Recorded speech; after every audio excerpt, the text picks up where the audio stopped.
Muitas avaliações utilizam itens como as questões objetivas para avaliar os conhecimentos e saberes necessários dos estudantes. Por isso, teremos aqui algumas ideias para pensarmos no momento em que estivermos elaborando as questões objetivas. Essas ideias podem nos ajudar a criar questões que estimulem um bom desempenho no momento da resolução. Aqui vamos pensar em questões que possam ser bem elaboradas com a observação de alguns critérios, que não sejam apenas os cognitivos. A questão objetiva não diz respeito somente ao tipo de resposta que solicita. É objetiva pela organização, pela forma como o problema é contextualizado e apresentado para análise do aluno, com um enunciado direto e claro.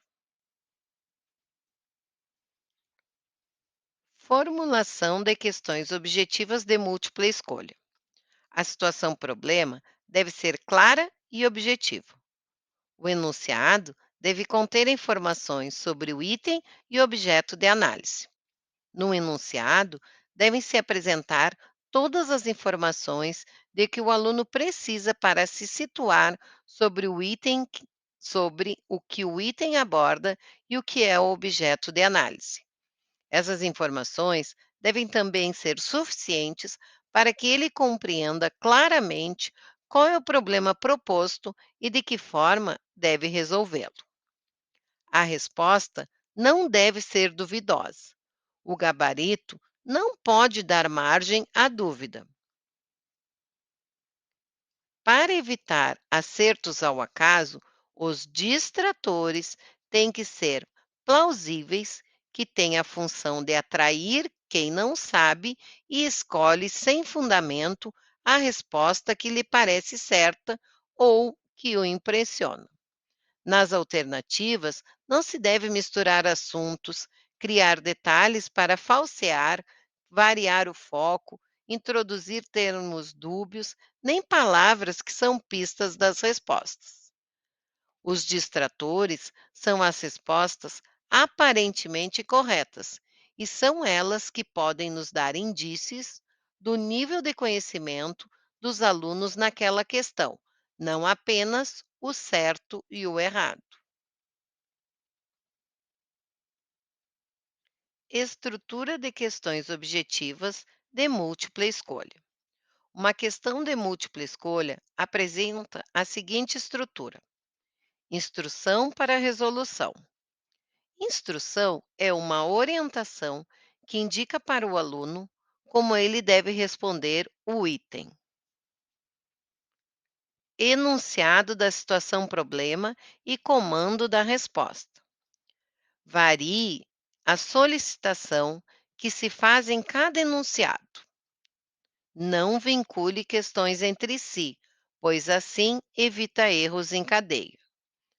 Foque em cada questão, tópicos importantes, deixe de lado as minúcias e os detalhes. Elabore a questão de forma que estimule o exame crítico, a capacidade de analisar, criar, comparar, deduzir, sintetizar, aplicar, julgar, avaliar. Elabore as questões com significado real para a aprendizagem.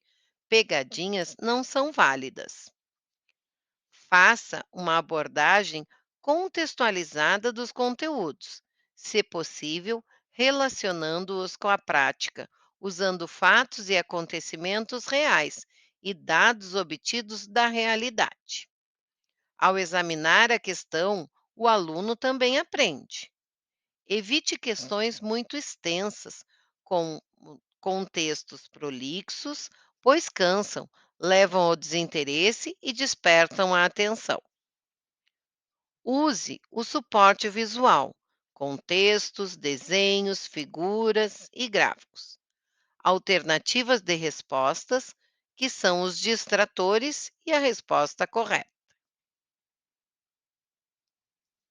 Etapas para a elaboração de questões.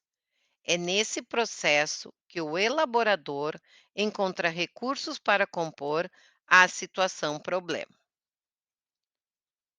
Conteúdo da disciplina, que encontramos na matriz da referência e BNCC.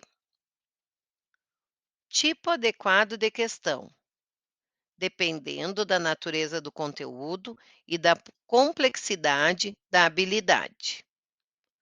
Problematização é a situação-problema com a fundamentação teórica e uma revisão bibliográfica. Escolha de distratores, que são as respostas possíveis em acordo com o nível de aprendizagem em que o aluno esteja. E a instrução das questões, para evitarmos termos como exceto, incorreto, errado, não e nenhum. Apresento agora um exemplo de um item construído utilizando essas etapas.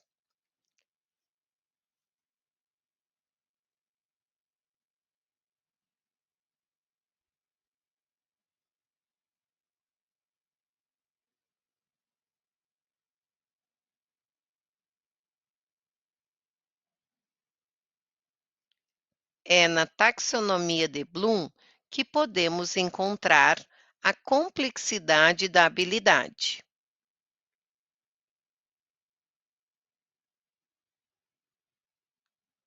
Aqui temos uma situação-problema, com os distratores e a resposta correta.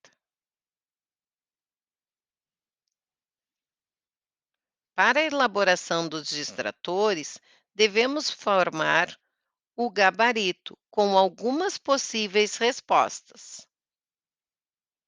Existem também algumas aplicações de questões objetivas que servem como teste para a construção de distratores.